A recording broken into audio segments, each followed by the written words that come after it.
दैत्य गुरु शुक्राचार्य हुए उच्च के। अब शुक्राचार्य होंगे महाबली, क्योंकि इनका अपनी उच्च राशि में प्रवेश हो चुका है। यहां पर ये अपना संपूर्ण प्रभाव कई गुना बढ़ाने वाले हैं, जिसका प्रभाव समस्त राशियों पर पड़ेगा। परंतु शुक्राचार्य जब अपने उच्च राशि में होंगे, वहां पर पहले से ही राहु होंगे, जिसके कारण दूषित योग भी बनेगा, जिसका प्रभाव भी समस्त राशियों पर पड़ने वाला है। जय श्री गणेश। नमस्कार, मैं आचार्य संजय द्विवेदी। मेरे समस्त प्रबुद्ध दर्शकों का मेरे चैनल पर हार्दिक स्वागत है। आज मैं शुक्राचार्य के राशि परिवर्तन प्रभाव को लेकर आपके सम्मुख उपस्थित हूं।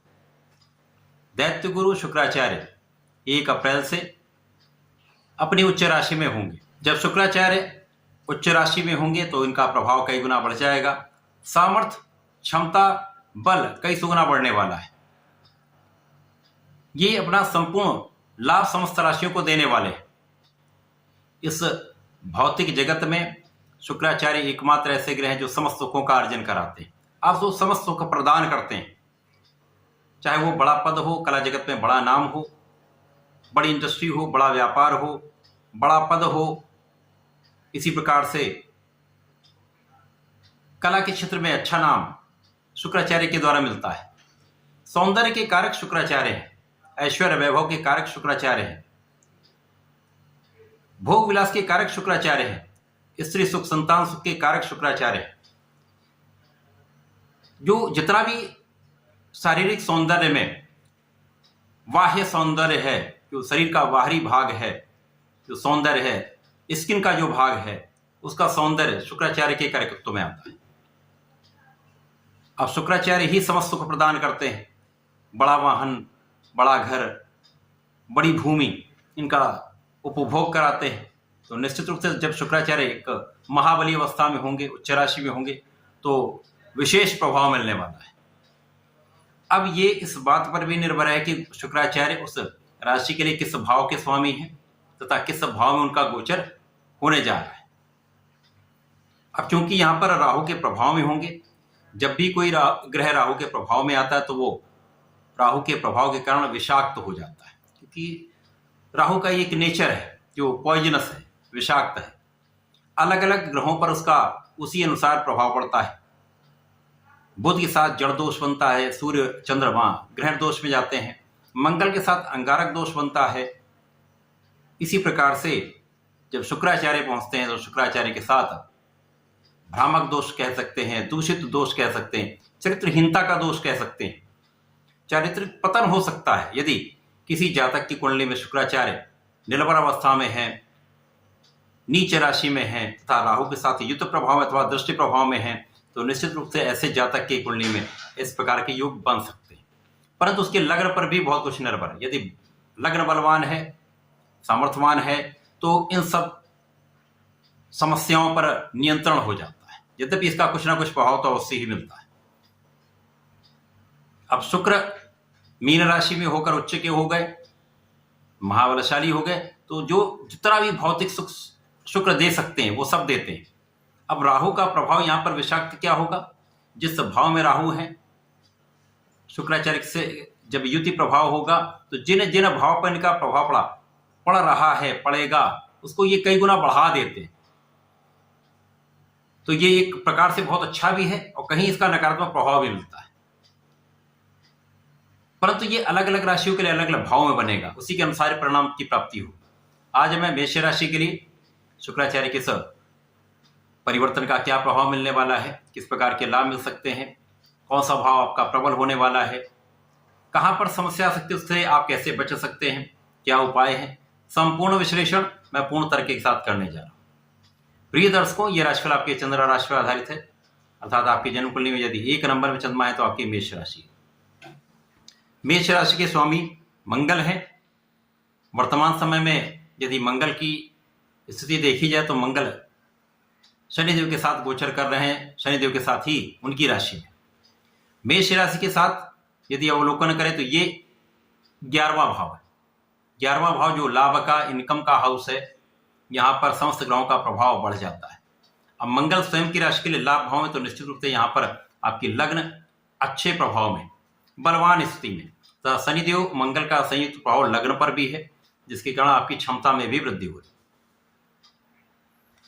लग्न में गुरुदेव बृहस्पति भी है, जिसके कारण आपका बल बढ़ा हुआ है।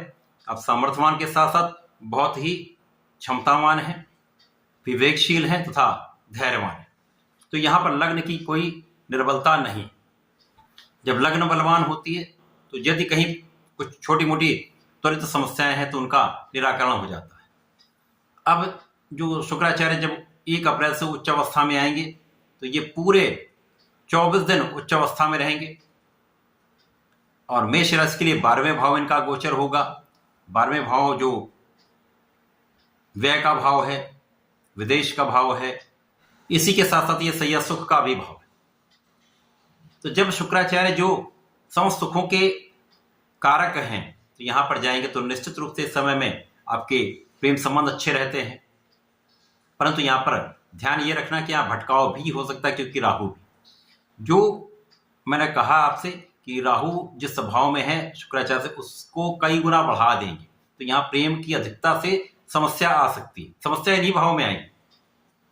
अब यहाँ पर आपका पत्नी के साथ संबंध अच्छा रहता है, आपसी सुखों में वृद्धि होती है, पारिवारिक सुख बढ़ जाता है, आपका ऐश्वर्य वैभव बढ़ता है। परंतु यहाँ पर भोग विलास बढ़ जाता है।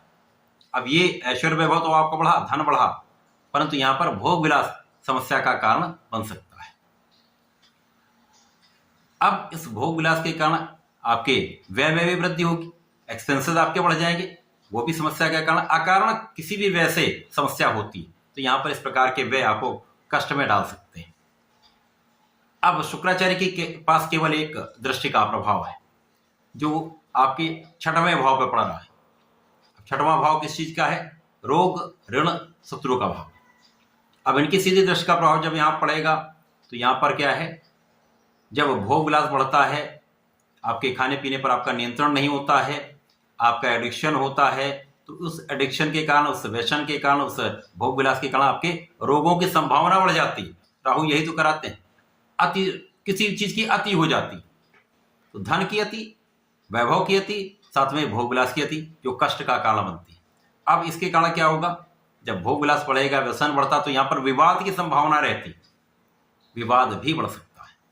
तो यहाँ पर आपको बहुत संयमित, बहुत संतुलित रहना होगा, अपने मन पर नियंत्रण रखना होगा, अपने चरित्र पर पूर्ण रूप से नियंत्रण आपका अत्यंत आवश्यक है। अब किस भाव के स्वामी है? आपके लिए धन भाव के स्वामी, सप्तम के स्वामी। निश्चित रूप से ये इनकी भी प्रबलता प्राप्त हो तो धन की मात्रा कई गुना बढ़ जाए। अब व्यय भी बढ़ रहा है परंतु आपका धन भी बढ़ रहा है। जब धन आता है तो व्यय होता ही है, परंतु अनावश्यक व्यय से समस्या भी आती है। परिवार का संपूर्ण सहयोग मिलेगा, पारिवारिक संपत्ति से आपको लाभ भी मिलेगा। निश्चित रूप से ये धन वृद्धि का समय है।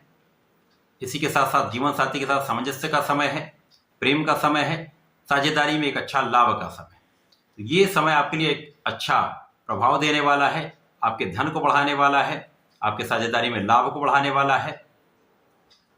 साथ ही साथ यहाँ पर किसी स्त्री के अपमान से आप बचें, किसी का भी अपमान बिल्कुल नहीं करना चाहिए, कितना भी हो। आप इन स्थितियों से बचेंगे, अवॉइड करें तो आपको इस समय का लाभ मिलेगा। इस समय में आपको किसी भी प्रकार का व्यसन त्याग देना चाहिए। जब व्यसन ही नहीं होगा तो अनावश्यक विवाद नहीं होगा, विवाद नहीं होगा तो आप कष्ट में नहीं पड़ेंगे। जब भोग विलास नहीं बढ़ेगा आपका अनावश्यक व्यय रुक जाएगा, आपके मन पर आपका नियंत्रण होगा। तो इस समय में किसी प्रकार के भ्रम से, कल्पनाशीलता से आप पूर्ण रूप से बचे रहें। तो शुक्राचार्य का ये परिवर्तन निश्चित रूप से आपको धनवान बनाने वाला है, ऐश्वर्यवान, वैभवशाली बनाने वाला है। परंतु इन समस्त चीजों जो मैंने बताई है उसमें भी आपको सावधानी रखनी होगी। मेष राशि के जातकों को नियमित रूप से भगवान सूर्यदेव को जल देना चाहिए, जिससे आपका कॉन्फिडेंस बहुत अच्छा हो। आत्मबल जब प्रबल होता है तो आप बहुत अच्छे डिसीजन लेते हैं, आपका नियंत्रण बहुत अच्छा होता है। इसी प्रकार से यहाँ पर प्रत्येक शुक्रवार को भगवान भोलेनाथ, माता पार्वती पर जल चढ़ाएं, जल का अर्पण करें, साथ में श्वेत पुष्प का अर्पण करें, ओम नमः शिवाय का कम से कम 1 माला का जप करें तथा थोड़े से दुग्ध का अर्पण करेंगे तो आपकी समस्याएं कम होंगी, राहु की विषाक्तता कम होगी, मन का भटकाव कम होगा, मन एकाग्र होगा। तो ये समय आपके लिए विशेष हो जाएगा। तो ऐसा करके समय का लाभ लें। धन्यवाद, नमस्कार।